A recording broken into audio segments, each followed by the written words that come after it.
El pecado que habita en nosotros. Entonces respondió Job a Jehová y dijo: He aquí que yo soy vil. Job 40:3-4. Seguramente si algún hombre tenía el derecho de decir yo no soy vil, era Job, pues de conformidad al testimonio del propio Dios, él era varón perfecto y recto, temeroso de Dios y apartado del mal. Sin embargo, descubrimos que este eminente santo, cuando por su cercanía con Dios recibe suficiente luz para darse cuenta de su propia condición, exclama: He aquí que yo soy vil. Estamos seguros que eso que Job se vio forzado a decir se aplica también a cada uno de nosotros, seamos hijos de Dios o no, y si somos partícipes de la gracia divina, esto se convierte en un tema de gran consideración para nosotros, pues aunque seamos nosotros mismos regenerados, debemos exclamar cada uno a nombre propio: He aquí que yo soy vil. Es una doctrina enseñada por la Sagrada Escritura, según lo creo yo, que cuando un hombre es salvado por la gracia divina, no es purificado completamente de la corrupción de su corazón. Cuando nosotros creemos en Jesucristo, todos nuestros pecados son perdonados. Sin embargo, el poder del pecado, aunque es debilitado y mantenido bajo el dominio de la naturaleza nacido de nuevo que Dios infunde en nuestras almas, no cesa, sino que se queda en nosotros y se quedará hasta el día en que nos muramos. Es una doctrina sostenida por todos los teólogos ortodoxos, que los deseos de la carne todavía habitan en el hombre regenerado y que lo depravado de la naturaleza carnal todavía permanece en los corazones de quienes son convertidos por la misericordia de Dios. A mí me ha resultado sumamente difícil distinguir en la vida diaria lo concerniente al pecado. Es muy usual que muchos escritores, especialmente los que escriben himnos, confundan las dos naturalezas de un cristiano. Ahora, yo sostengo que hay en cada cristiano dos naturalezas tan distintas como lo fueron las dos naturalezas del Dios hombre Cristo Jesús. Hay una naturaleza que no puede pecar porque es nacida de Dios, una naturaleza espiritual venida directamente del cielo, tan pura y tan perfecta como el propio Dios, quien es su autor. Y existe también en el hombre esa antigua naturaleza que, por la caída de Adán, se ha vuelto completamente vil, corrupta, pecadora y diabólica. Todavía permanece en el corazón del cristiano una naturaleza que no puede hacer lo que es recto, no más de lo que lo hacía antes de la regeneración, y que es tan depravada como lo era antes del nuevo nacimiento, tan pecadora, tan completamente hostil a las leyes de Dios, como siempre lo fue, una naturaleza que, como lo dije antes, es restringida y sujetada en una gran medida por la nueva naturaleza, pero que no es eliminada y nunca lo será hasta que este tabernáculo de nuestra carne sea abatido y nos elevemos a aquella tierra en la que nunca entrará nada que contamine.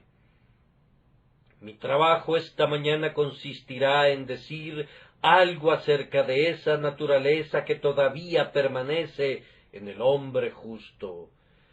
Primero intentaré demostrar que todavía permanece, y los otros puntos voy a sugerírselos conforme avancemos. El terrible gran hecho, es que inclusive los justos poseen naturalezas depravadas. Job dijo, he aquí que yo soy vil. No siempre lo supo. A través de toda la larga controversia, Job se había proclamado justo y recto. Él había dicho, mi justicia tengo asida y no la cederé. Y a pesar de que se rascaba con un tiesto y que sus amigos vejaban su mente con los más amargos ultrajes, él todavía sostenía firmemente su integridad y no quería confesar su pecado.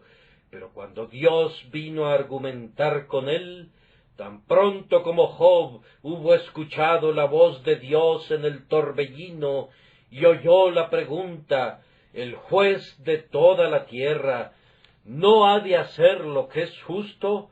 De inmediato puso su dedo sobre sus labios y no pudo responder a Dios, sino que dijo simplemente, he aquí que yo soy vil.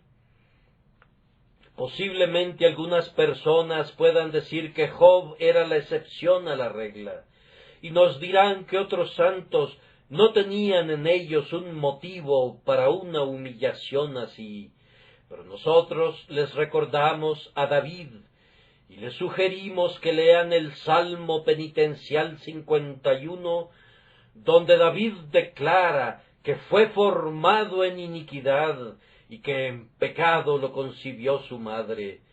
Confesaba que había pecado en su corazón y le pedía a Dios que creara en él un corazón limpio y que renovara un espíritu recto dentro de él. En muchos otros lugares en los Salmos, David continuamente reconoce y confiesa que no está perfectamente libre de pecado, que la víbora malvada todavía está enrollada alrededor de su corazón. Ahora vayamos al libro de Isaías. Allí lo encontramos en una de sus visiones, diciendo que era un hombre inmundo de labios y habitando en medio de pueblo que tenía labios inmundos. Pero más especialmente bajo la dispensación del Evangelio, encontramos a Pablo en ese memorable capítulo que hemos estado leyendo, declarando que él veía otra ley en mis miembros que se rebela contra la ley de mi mente y que me lleva cautivo a la ley del pecado que está en mis miembros. Sí, oímos esa sorprendente confesión de deseo combativo e intensa agonía. Miserable de mí, ¿quién me librará de este cuerpo de muerte? ¿Acaso creen ustedes que son mejores santos que Job? ¿Se imaginan que la confesión que era digna de la boca de David es demasiado ruin para ustedes? ¿Acaso son ustedes tan orgullosos que no podrían exclamar con Isaías, yo también soy hombre inmundo de labios? O más bien, han progresado tanto en el orgullo que se atreven a exaltarse a ustedes mismos por encima del laborioso apóstol Pablo y creen que en ustedes, esto es, en su carne, habita toda cosa buena. Si ustedes efectivamente se consideran perfectamente puros de pecado, oigan la palabra de Dios. Si decimos que no tenemos pecado, nos engañamos a nosotros mismos, y la verdad no está en nosotros. Si decimos que no hemos pecado, le hacemos a él mentiroso. Pero realmente no necesito demostrar esto, amados, pues todos ustedes, estoy seguro, saben algo acerca de la experiencia de un hijo vivo de Dios. Han descubierto que en sus mejores y más felices momentos, el pecado todavía habita en ustedes, que cuando quieren servir mejor a su Dios, el pecado frecuentemente obra en ustedes con furia suprema.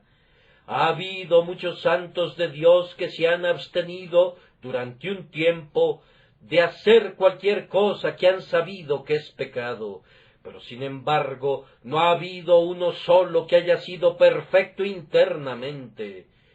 Si un ser fuera perfecto, los ángeles descenderían y en 10 minutos se lo llevarían al cielo, pues estaría maduro para el cielo tan pronto como hubiera alcanzado la perfección. Cuando he hablado con hombres que mencionan mucho el tema de la perfección, he descubierto que, después de todo, ellos no creen realmente en algo así. Ellos han tomado esa palabra y han asignado un significado diferente, y luego demuestran una doctrina que todos conocemos previamente, o suponen una perfección tan absurda y despreciable, que yo no daría por ella ni 3 centavos si tuviera que comprarla.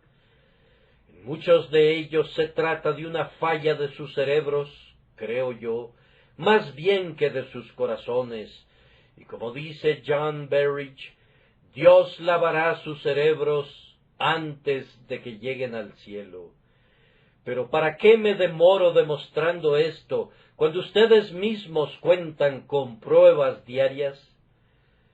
¿Cuántas veces no han sentido que la corrupción está todavía dentro de ustedes? Observen con qué facilidad son conducidos sorpresivamente al pecado. Ustedes se levantan por la mañana y se ofrecen a ustedes mismos mediante una ferviente oración a Dios, pensando en qué día tan feliz tienen ante ustedes. Escasamente han terminado de pronunciar esa oración, cuando algo viene a arrugar su espíritu y sus buenas resoluciones son arrojadas a los vientos y dicen, este día que yo pensé que iba a ser muy feliz, ha sufrido un terrible ataque brusco y violento. Yo no puedo vivir para Dios como quisiera. Tal vez has pensado, voy a subir al piso superior y le voy a pedir a Dios que me guarde. Bien, en general, ustedes han sido guardados por el poder de Dios, pero súbitamente viene algo.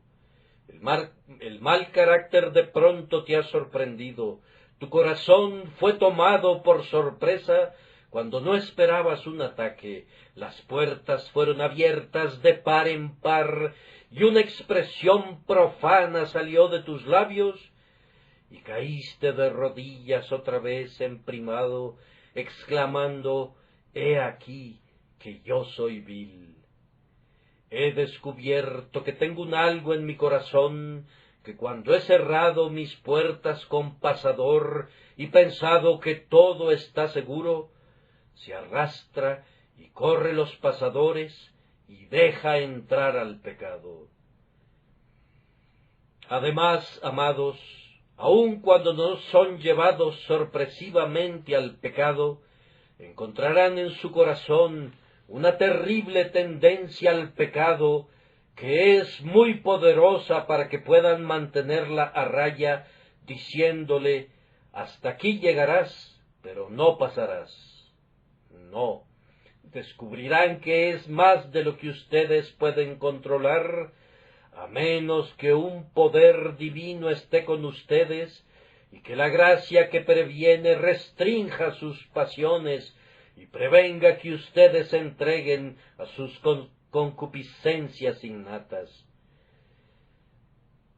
Ah, soldados de Jesús, ustedes han sentido, yo sé que ustedes han sentido las sublevaciones de la corrupción, pues ustedes conocen al Señor en sinceridad y verdad, y ustedes no se atreven a esperar estar en este mundo perfectamente libres de pecado, a menos que quieran mentir a su propio corazón.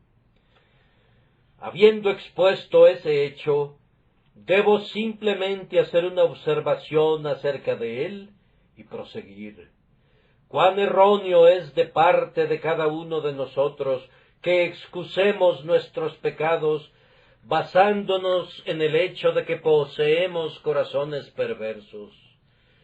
He conocido a algunas personas que profesan ser cristianas, pero que minimizan el pecado, puesto que todavía permanece la corrupción.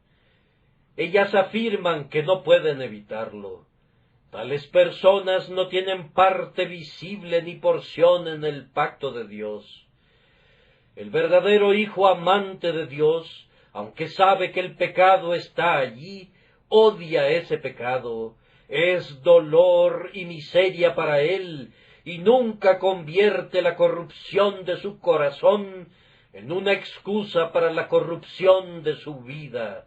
Nunca argumenta la depravación de su naturaleza como una apología para la depravación de su conducta. Si alguien puede liberarse en el mínimo grado de la convicción de su propia conciencia, a cuenta de fallas diarias, argumentando la depravación de su corazón, no es uno de los quebrantados hijos de Dios. Él no es uno de los siervos probados del Señor, pues ellos gimen bajo el pecado y lo llevan al trono de Dios. Saben que está en ellos. Por tanto, no lo dejan, sino que con toda su mente buscan mantenerlo a raya, para que no se pueda levantar y los arrastre. Consideren eso, a menos que quieran convertir lo que digo en un manto para su libertinaje y una cubierta para su culpa. Así hemos mencionado el hecho de que los mejores hombres tienen todavía el pecado habitando en ellos. Ahora les diré cuáles son las actividades de este pecado. ¿Qué hace el pecado que todavía habita en nuestros corazones? Yo respondo, la experiencia les dirá que este pecado ejerce el poder de reprimir toda cosa buena. Ustedes han sentido que cuando quieren hacer el bien, el mal ha estado presente en ustedes, como una carroza que puede deslizarse velozmente cuesta abajo, pero que le han puesto un obstáculo en sus llantas, o como el pájaro enjaulado que quisiera remontarse al cielo. Ustedes han descubierto que sus pecados son como los barrotes de una jaula que les impide elevarse hacia el Altísimo. Ustedes han doblado su rodilla en oración, pero la corrupción ha distraído sus pensamientos. Han intentado cantar, pero han sentido que lozana languidecía en sus lenguas. Alguna insinuación de Satanás ha prendido el fuego como una chispa en la madera y casi ha ahogado su alma con su humo abominable. Ustedes quisieran desempeñar sus santos deberes con toda presteza, pero el pecado que con tanta facilidad los asedia enreda sus pies, y cuando se están acercando a la meta, los hace tropezar y caen al suelo para deshonra y dolor suyos. Ustedes descubrirán que el pecado que habita en ustedes frecuentemente los detiene cuando quieren ser más diligentes. Cuando desean estar más vivos para Dios, generalmente encontrarán que el pecado está más vivo para repelerlos. El corazón malo de incredulidad se coloca en medio del camino y dice, tú no pasarás por aquí.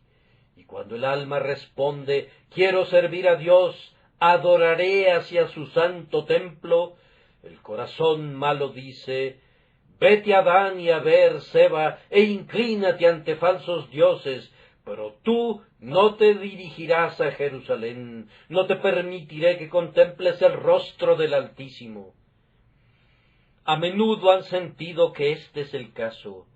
Una mano fría ha sido colocada sobre su espíritu ardiente cuando ustedes han estado llenos de devoción y oración. Y cuando han tenido las alas de una paloma y han pensado que podían huir y descansar, una traba ha sido puesta sobre sus pies que les ha impedido elevarse. Entonces, ese es uno de los efectos del pecado que permanece en nosotros. Pero ese pecado que habita en nosotros hace algo más que eso. No sólo nos impide seguir adelante, sino que a veces, inclusive, nos embiste, a la vez que busca cómo obstaculizarnos. No es solamente que yo peleo con el pecado que todavía permanece en mí, sino que ese pecado algunas veces me asedia.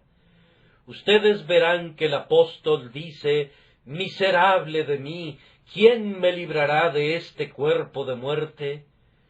Ahora, esto demuestra que él no estaba atacando a su pecado, sino que ese pecado lo estaba atacando a él.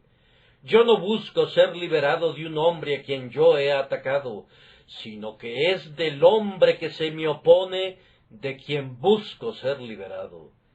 Y así, algunas veces el pecado que habita en los creyentes se lanza en contra nuestra, como algún feroz tigre de la selva, o como algún demonio celoso del Espíritu Celestial que está dentro de nosotros. La naturaleza depravada se levanta, no sólo busca cómo detenernos en el camino, sino que, como Amalec, se esfuerza por destruirnos y eliminarnos por completo.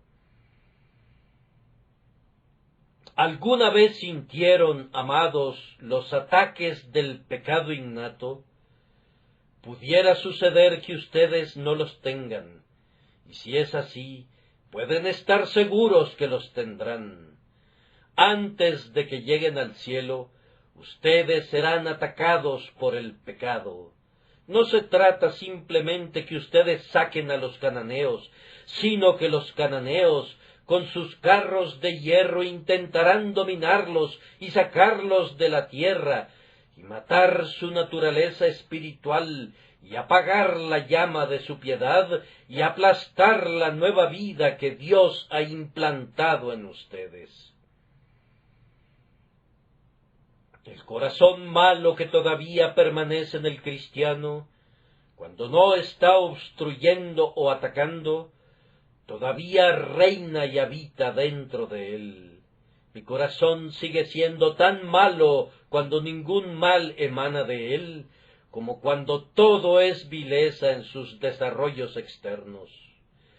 Un volcán es siempre un volcán, aun cuando dormita, no confíes en él.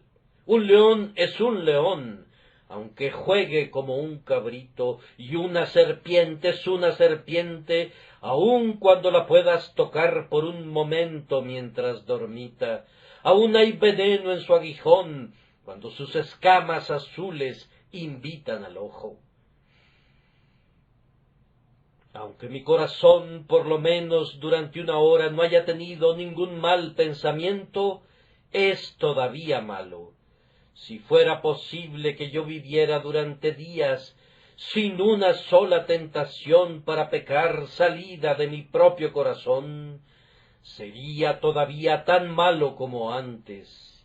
Y siempre está mostrando su vileza, o se está preparando para una nueva exhibición, o está cargando su cañón para disparar en contra nuestra, o de lo contrario, está positivamente en guerra contra nosotros. Pueden estar absolutamente seguros de que el corazón nunca es diferente de lo que originalmente fue.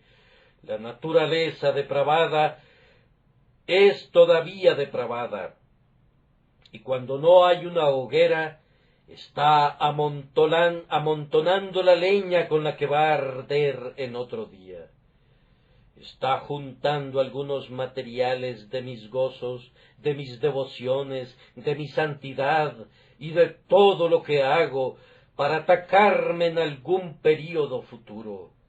La naturaleza depravada es únicamente mala y eso de continuo, sin la menor mitigación o elemento de bondad. La nueva naturaleza debe luchar y pelear siempre en su contra, y cuando las dos naturalezas no están luchando ni peleando, no hay tregua entre ellas. Cuando no están en conflicto, siguen siendo enemigas. No debemos confiar en nuestro corazón en ningún momento. Aun cuando habla bellezas, debemos llamarlo mentiroso, y cuando pretende el sumo bien, todavía debemos recordar su naturaleza, pues es mala, y eso de continuo. No voy a mencionar las acciones del pecado que habita en nosotros en todo su alcance, pero bastará hacerles recordar algo de su propia experiencia, para que vean que es acorde a la experiencia de los hijos de Dios, pues ustedes pueden ser tan perfectos como Job, y sin embargo tendrán que decir: he aquí que yo soy vil.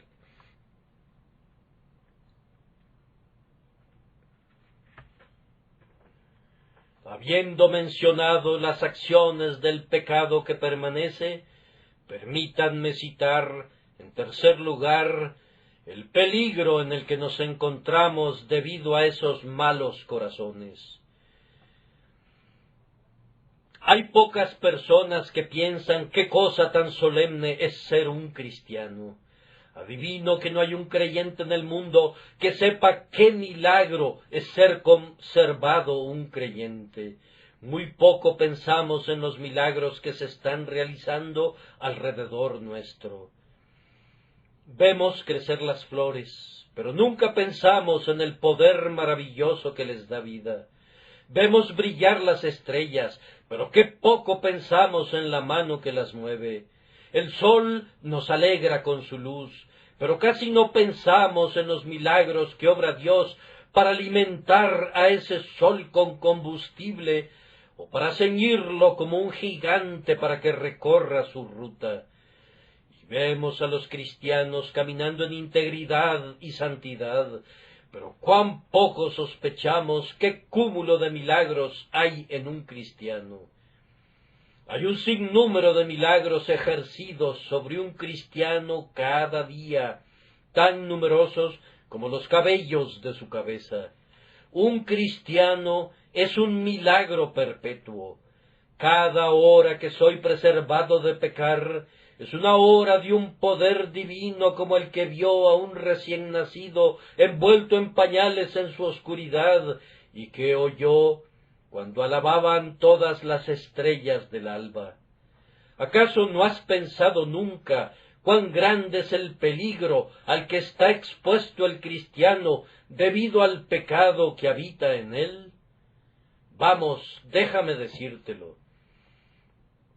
Un peligro al que estamos expuestos por causa del pecado que habita en nosotros surge del hecho que el pecado está en nosotros y por lo tanto tiene un gran poder sobre nosotros. Si un capitán controla una ciudad, puede preservarla por mucho tiempo de los constantes ataques de los enemigos que la rodean. Puede tener muros tan fuertes y puertas tan bien aseguradas que puede reírse de todos los ataques de quienes la asedian. Y las incursiones enemigas pueden tener el mismo efecto que simples ocurrencias chistosas. Pero si sucediera que hay un traidor dentro de sus puertas, si hubiera alguien que está a cargo de las llaves y que puede quitarle el seguro a cada puerta y dejar entrar al enemigo, entonces el trabajo asiduo del comandante tiene que duplicarse, pues no sólo tiene que guardarse de los enemigos que están fuera, sino de los enemigos que están dentro también. Y aquí radica el peligro del cristiano. Yo podría pelear con el diablo, yo podría vencer cada pecado que me tentara, si no fuera porque tengo un enemigo dentro. Los diábolos que están dentro sirven más a Satanás que todos los diábolos que están fuera. Como dice Bunyan en su libro La Guerra Santa, el enemigo trató de introducir algunos de sus amigos dentro de la ciudad del alma humana y descubrió que sus elementos favoritos dentro de los muros le hacían mucho más bien que todos los que estaban fuera. Ah, cristiano, tú te podrías reír de tu enemigo si no tuvieras un corazón malo dentro de ti. Pero recuerda, tu corazón guarda las llaves porque de él mana la vida, y el pecado está allí. La peor cosa que debes temer es la traición de tu propio corazón. Y además, cristiano, recuerda cuántos aliados tiene tu naturaleza depravada. En cuanto a tu vida de gracia, ella encuentra escasos amigos bajo el cielo, pero tu pecado original tiene aliados por todos lados. Mira al infierno allá abajo, y los encontrarás allí, demonios que están prestos a azuzar a los perros del infierno contra tu alma. Mira al mundo, y ve los deseos de la carne, los deseos de los ojos, y la vanagloria de la vida. Mira a tu alrededor, y ve todo tipo de hombres buscando, si fuera posible, sacar al cristiano de su estabilidad. Mira la Iglesia, y encuentra toda manera de falsas doctrinas listas a inflamar el deseo y a desviar al alma de la sinceridad de su fe. Mira el cuerpo, y descubre que la cabeza y la mano y el pie y todos los demás miembros están listos a ser siervos del pecado. Yo podría dominar mi corazón malo si no tuviera ese poderoso ejército de aliados. Pero tener enemigos fuera de las puertas, en alianza y amistad con un enemigo más vil que está dentro, convierte mi posición en doblemente peligrosa.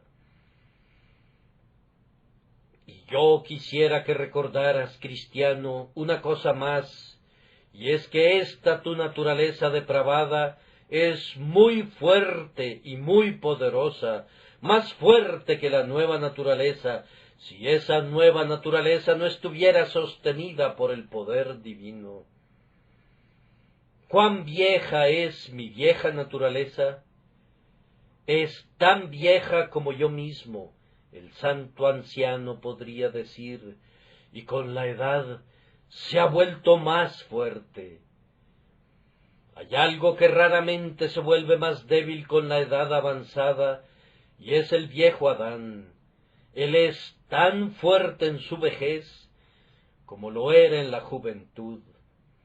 Es tan capaz de hacer que nos descarriemos cuando nuestra cabeza está cubierta de cabellos grises, como lo era en nuestra juventud.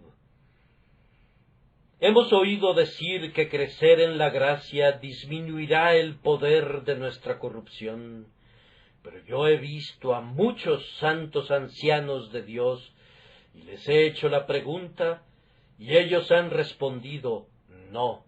Sus deseos han sido esencialmente tan fuertes cuando han pasado muchos años en el servicio de su Señor, como lo eran al principio, aunque más sometidos por el nuevo principio que hay dentro de ellos.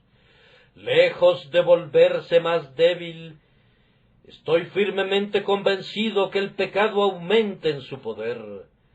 Una persona que es mentirosa se vuelve más mentirosa cuando practica la mentira. Lo mismo sucede con nuestro corazón. Nos sedujo al principio y fácilmente nos atrapó, pero habiendo aprendido 1000 trampas, nos engaña ahora tal vez más fácilmente que antes. Y aunque nuestra naturaleza espiritual ha sido desarrollada más plenamente y ha crecido en la gracia, sin embargo, la vieja naturaleza ha perdido muy poco de su energía. Yo no sé que la casa de Saúl se haya vuelto más y más débil en nuestros corazones. Yo sé que la casa de David se ha vuelto más fuerte, pero yo no sé que mi corazón se vuelva menos vil, o que mis corrupciones se hayan vuelto menos fuertes. Yo creo que si yo dijera alguna vez que mis corrupciones están todas muertas, escucharía una voz: Sansón, los filisteos sobre ti. O Sansón, los filisteos en ti. Sin importar todas las victorias anteriores y los montones sobre montones de pecados que yo haya eliminado, yo sería dominado si la misericordia todopoderosa no me preservara. Cristiano, cuídate del peligro. No hay ningún hombre en combate tan en peligro de recibir un tiro como lo estás tú por tu propio pecado. Tú cargas en tu alma con un traidor infame. Aun cuando te habla bellamente, no debes confiar en él. Tú tienes en tu corazón un volcán adormecido, pero se trata de un volcán con una fuerza tan terrible que puede todavía sacudir tu naturaleza entera. Y a menos que seas circunspecto y que seas guardado por el poder de Dios, tú tienes un corazón que te puede conducir a cometer los pecados más diabólicos y los crímenes más infames. Cuídense, cuídense, cristianos. Aunque no hubiera un diablo que los tentara y un mundo que los extraviara, ustedes tendrían la necesidad de cuidarse de su propio corazón. Por lo tanto, miren a casa. Los peores enemigos de ustedes son los enemigos de su propia casa. Sobre toda casa guardada, guarda tu corazón, porque de él mana la vida, y de él puede manar la muerte también, la muerte que te condenaría si la misericordia soberana no lo previniera. Que Dios nos conceda, hermanos míos, que podamos conocer nuestras corrupciones de una manera fácil y no tener que descubrirlas cuando se convierten en pecado abierto.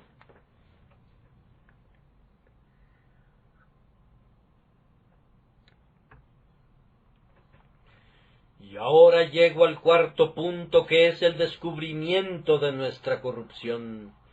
Job dijo: «He aquí que yo soy vil». Esa expresión «he aquí» implica que él estaba atónito. El descubrimiento fue inesperado. Hay tiempos especiales con el pueblo del Señor cuando aprende por experiencia que es un pueblo vil.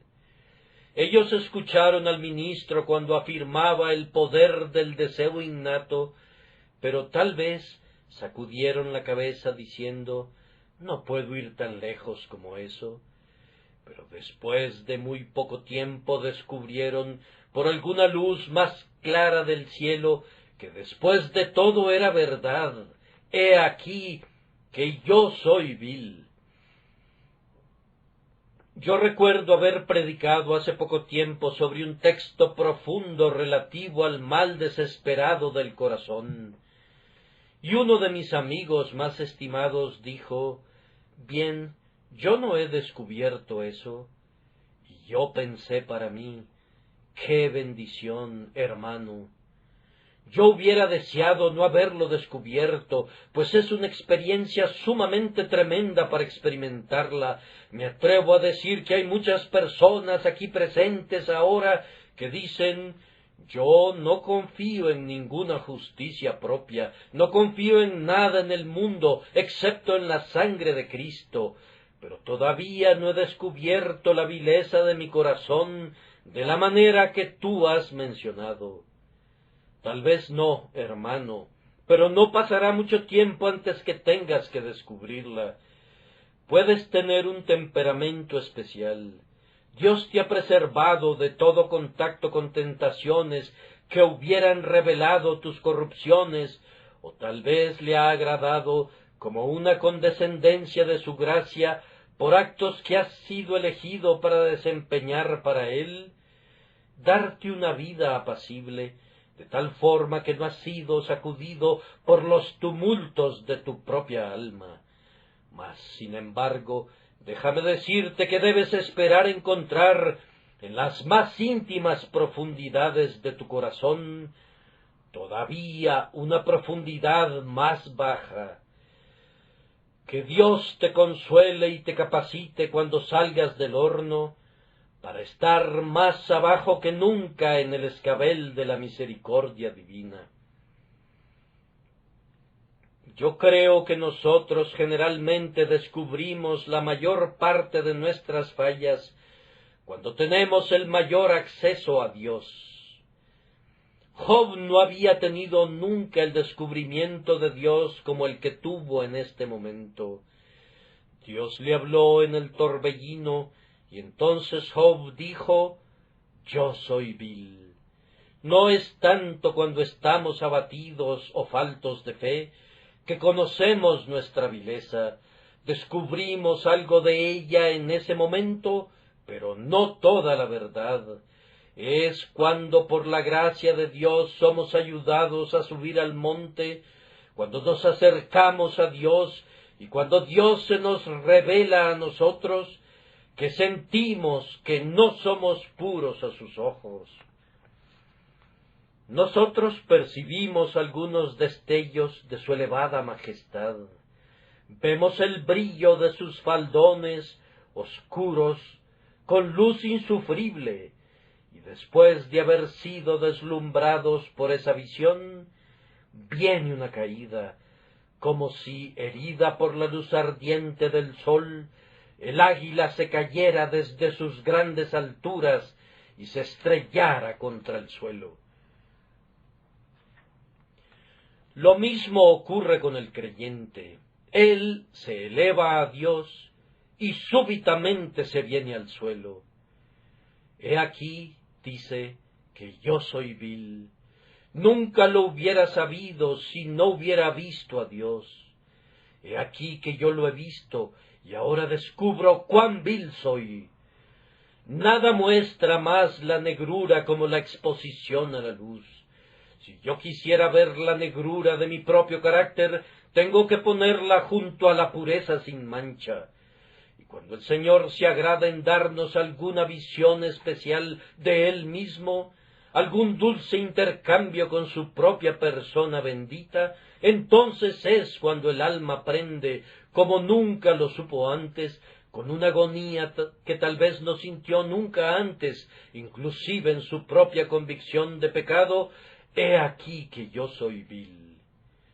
Dios se agrada haciendo esto, y para evitar que la grandeza de las revelaciones no me exaltase desmedidamente, Él nos envía este aguijón en mi carne para permitir que nos veamos a nosotros mismos después de que lo hemos visto a Él. Hay muchos hombres que nunca llegan a conocer mucho de su vileza hasta que la sangre de Cristo ha sido rociada sobre sus conciencias, o aún hasta después de haber sido durante muchos años hijos de Dios. Conocí hace algún tiempo el caso de un cristiano que había sido positivamente perdonado antes que hubiera tenido un fuerte sentido del pecado. Yo no sentí mi vileza, dijo, hasta que escuché una voz: yo soy el que borro tus rebeliones. Y después de eso me di cuenta cuán negro había sido yo. Yo no pensé en mi inmundicia, dijo él, hasta después de que vi que había sido lavado. Yo pienso que hay muchos miembros del pueblo de Dios que, aunque tenían alguna noción de su negrura antes de que vinieran a Cristo, nunca supieron cuán enteramente viles eran ellos, sino hasta después.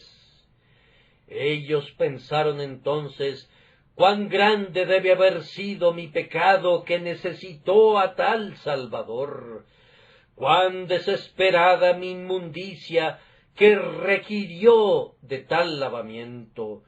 Cuán terrible mi culpa, que necesitó de tal expiación como la sangre de Cristo. Pueden tener la certeza de que entre más conozcan de Dios y de Cristo, más se conocerán a ustedes mismos, y se sentirán obligados a decir como lo hicieron antes: he aquí que yo soy vil, vil en un sentido extraordinario, como nunca se imaginaron o adivinaron hasta ahora. He aquí que yo soy vil ciertamente. Sin duda muchos de ustedes todavía pensarán que lo que yo digo relativo a su naturaleza depravada no es cierto, y tal vez se puedan imaginar que la gracia ha sacado a su naturaleza pervertida. Pero entonces ustedes saben muy poco acerca de la vida espiritual, si suponen eso. No pasará mucho tiempo antes de que descubran que el viejo Adán es tan fuerte en ustedes como siempre. Por eso se mantendrá una guerra en su corazón hasta el día de su muerte, en el que la gracia prevalecerá, pero no sin suspiros y gemidos y agonías y luchas y una muerte diaria. Esta es la manera en la que Dios nos descubre nuestra vileza. Ahora, si es cierto que todavía somos viles, ¿cuáles son nuestros deberes? Y aquí permítanme hablarles solemnemente a quienes son herederos de la vida eterna, deseando como su hermano en Cristo Jesús, urgirles a algunos deberes que son sumamente necesarios debido a la continua inmundicia de su corazón. En primer lugar, si sus corazones todavía son viles y todavía hay una naturaleza depravada en ustedes, cuán equivocado sería de parte de ustedes suponer que todo su trabajo está hecho. Hay algo relativo a lo cual yo tengo mucha razón de quejarme de algunos de ustedes. Antes de su bautismo, ustedes eran extremadamente diligentes. Siempre participaban en los medios de la gracia, y yo siempre los veía por aquí.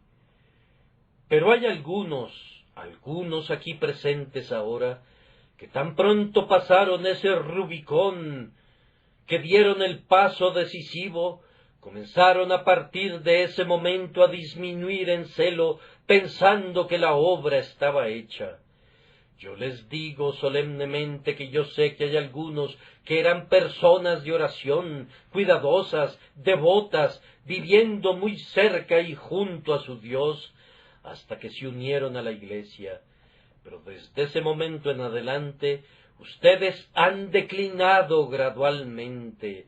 Ahora realmente me parece digno de dudarse si esas personas son cristianas. Les digo que tengo serias dudas acerca de la sinceridad de algunos de ustedes. Si yo veo que un hombre se vuelve menos diligente después del bautismo, pienso que no tenía ningún derecho de ser bautizado, pues si hubiera tenido un sentido adecuado del valor de esa ordenanza y hubiera sido correctamente dedicado a Dios, no se hubiera regresado a los caminos del mundo. Me siento muy dolido cuando veo a uno o a dos individuos que una vez caminaron muy consistentemente con nosotros, pero que ahora comienzan a separarse. Yo no encuentro ninguna falla en la gran mayoría de ustedes en lo relacionado a su firme adherencia a la palabra de Dios. Yo bendigo a Dios porque por espacio de 2 años y aún más, ustedes han sido sostenidos firme y sólidamente por Dios. No los he visto ausentes de la casa de oración, ni creo que su celo haya decaído, pero hay unos cuantos que han sido tentados por el mundo, que han sido conducidos a extraviarse por Satanás, o que por algún cambio en sus circunstancias, o por tener que alejarse a alguna distancia, se han vuelto fríos y han dejado de ser diligentes en la obra del Señor. Hay algunos de mis oyentes que ya no son tan diligentes como lo fueron antes.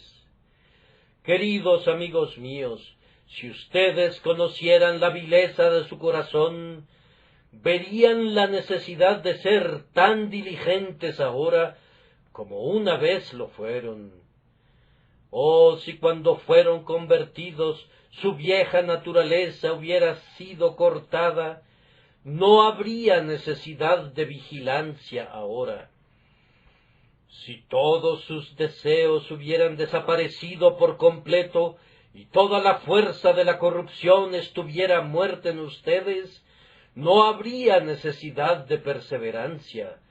Pero es precisamente debido a que tienen corazones malos que los exhorto a que sean tan diligentes como lo fueron alguna vez, que recurran al don de Dios que está en ustedes y que se cuiden seriamente como alguna vez lo hicieron. Hombre, no te imagines que la batalla terminó. Esta solamente ha sido la primera señal de la trompeta convocando a la guerra. Ese llamado de la trompeta ha cesado, y por eso tú piensas que la batalla ya pasó.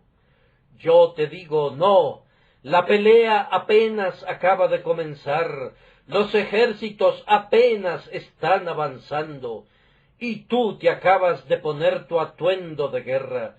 Tú tienes muchos conflictos por venir. Sé diligente, pues de lo contrario, ese tu primer amor se extinguirá, y tú todavía puedes caer en esto. Salieron de nosotros, pero no eran de nosotros. Tengan cuidado, mis queridos amigos, de no rebelarse. Es lo más fácil del mundo, y sin embargo, es la cosa más peligrosa del mundo. Tengan mucho cuidado de no abandonar su primer celo. Eviten enfriarse en el menor grado. Ustedes fueron una vez ardientes y diligentes. Sean todavía ardientes y diligentes, y dejen que el fuego que una vez ardió dentro de ustedes todavía los anime. Sean todavía hombres de poder y vigor, hombres que sirven a su Dios con diligencia y celo. Además, si su naturaleza perversa todavía está dentro de ustedes, cuán vigilantes deben ser. El diablo nunca duerme, su naturaleza perversa nunca duerme. Ustedes no deben dormirse nunca. Y lo que a vosotros digo, a todos lo digo, velad. Estas son las palabras de Jesucristo, y no hay nada que requiera tanto de repetición como esa palabra, velad. Podemos hacer casi cualquier cosa menos velar, pues velar es un trabajo muy agotador, especialmente si velamos con almas adormecidas. Velar es un trabajo muy fatigoso. Hay poco honor público que se reciba al velar, y por tanto no poseemos la esperanza de un renombre que nos motive. Velar es un trabajo que muy pocos de nosotros desempeñamos, me temo. Pero si el Todopoderoso no hubiera velado sobre ti, el diablo te hubiera llevado hace mucho tiempo. Queridos amigos, los exhorto a que velen constantemente.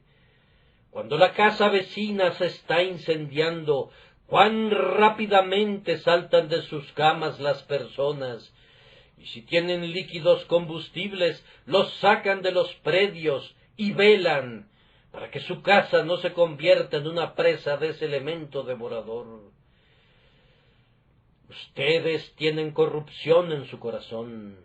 Cuídense de la primera chispa, para que no incendie su corazón. Por tanto, no durmamos como los demás. Puedes dormir junto al cráter de un volcán, si quieres hacerlo. Puedes dormir con tu cabeza pegada a la boca de un cañón.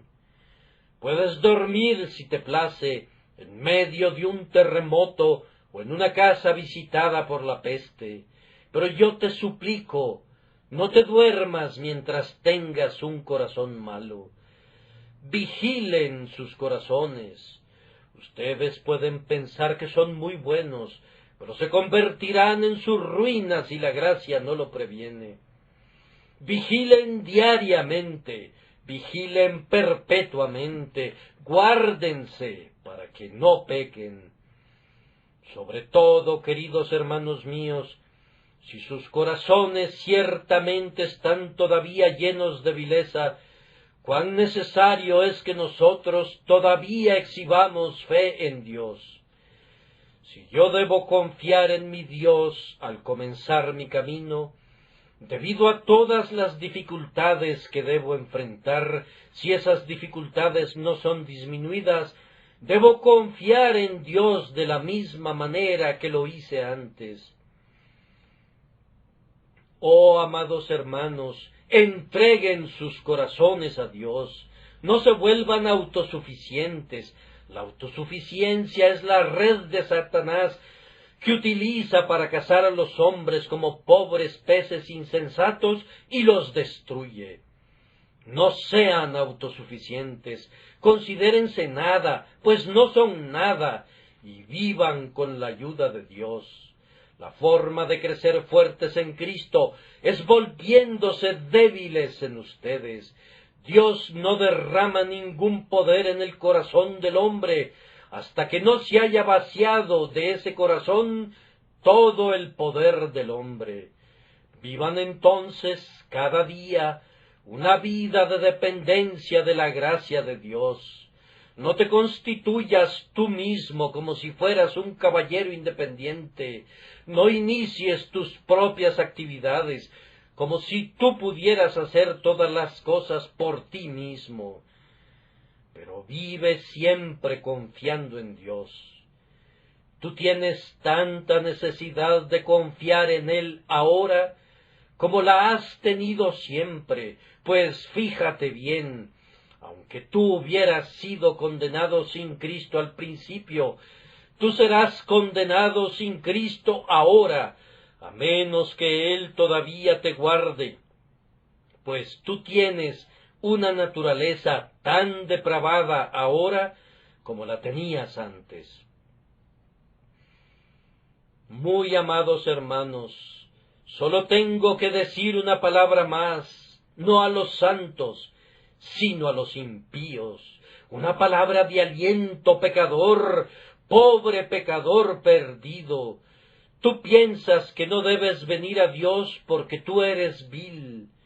Ahora, permíteme decirte que no hay un solo santo en este lugar que no sea vil también. Si Job e Isaías y Pablo, todos ellos se vieron obligados a decir, yo soy vil, oh pobre pecador, te dará vergüenza unirte a esa confesión y decir, yo soy vil también.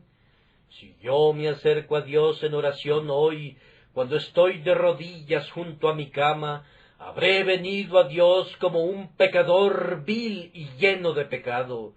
Mi hermano pecador, ¿quieres tener una mejor confesión que esa? Tú quieres ser mejor, ¿no es cierto? Vamos, los santos en sí mismos no son mejores. Si la gracia divina no erradica todo pecado en el creyente, ¿cómo piensas hacerlo tú mismo? Y si Dios ama a su pueblo mientras todavía es vil, ¿piensas tú que tu vileza le impedirá amarte? No, vil pecador, ven a Jesús, el más vil de los viles, cree en Jesús. Tú que eres escoria de la sociedad, tú que eres el estiércol y la hez de las calles, yo te pido que vengas a Cristo. Cristo te ordena que creas en Él. No a los justos, no a los justos, sino a pecadores vino a salvar Jesús. Ven ahora, di, Señor, yo soy vil, dame fe. Cristo murió por los pecadores. Yo soy un pecador. Señor Jesús, rocía tu sangre sobre mí. Te digo, pecador, de parte de Dios, que si tú confiesas tu pecado, tú encontrarás el perdón. Si ahora dices de todo corazón, yo soy vil, lávame, serás lavado ahora. Si el Espíritu Santo te da la capacidad de decir con todo tu corazón ahora, Señor, yo estoy lleno de pecado, tal como soy, sin ningún otro argumento, excepto que tu sangre fue derramada por mí, y que tú me pides que venga a ti, oh Cordero de Dios, yo vengo a ti, yo vengo a ti. Tú saldrás de este lugar con todos tus pecados perdonados, y aunque tú hayas entrado a este lugar con todos los pecados que un hombre puede cometer sobre tu cabeza, tú saldrás como inocente, sí, más inocente que un bebé recién nacido. Aunque hayas entrado aquí cubierto de pecados, tú saldrás cubierto con un manto de justicia, tan blanco como son los ángeles, tan puro como Dios mismo, en lo que se refiere a la justificación. Pues ahora, fíjate bien, he aquí ahora el tiempo aceptable, si tú crees en Él que justifica al impío. Oh, que el Espíritu Santo te dé fe para que puedas ser salvado ahora, pues entonces serás salvo para siempre. Que el Señor agregue su bendición a este débil sermón por causa de su nombre.